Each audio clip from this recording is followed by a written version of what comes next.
आज हम बनाएंगे ज़बरदस्ती हॉट चॉकलेट, क्योंकि मौसम इतना मज़े का हो रहा है और बहुत ही इजी है ये बनाना।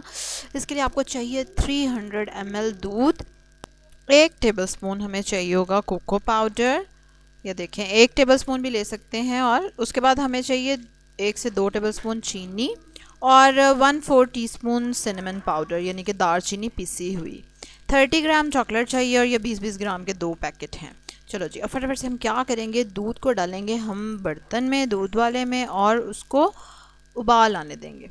और जैसे ही दूध उबलना शुरू होगा आप उसमें डाल देंगे चीनी, डाल देंगे कोको पाउडर डालेंगे और साथ ही हम सिनेमन पाउडर भी डाल देंगे और इसको जल्दी से मिक्स करेंगे। फिर इसके अंदर हम डाल देंगे चॉकलेट। फ्लेम जो है आप मीडियम कर लेंगे और अब चॉकलेट को मिक्स करेंगे और बस आपकी हॉट चॉकलेट रेडी। गरम गरम एंजॉय करें। जल्दी से लाइक करें मेरी वीडियो को, सब्सक्राइब करें मेरे चैनल को, कमेंट में ज़रूर शेयर करें आप हॉट चॉकलेट में कितनी चॉकलेट डालते हैं। कल एक और ज़बरदस्ती रेसिपी के साथ आपसे मुलाकात होगी, तब तक के लिए अल्लाह हाफ़िज़।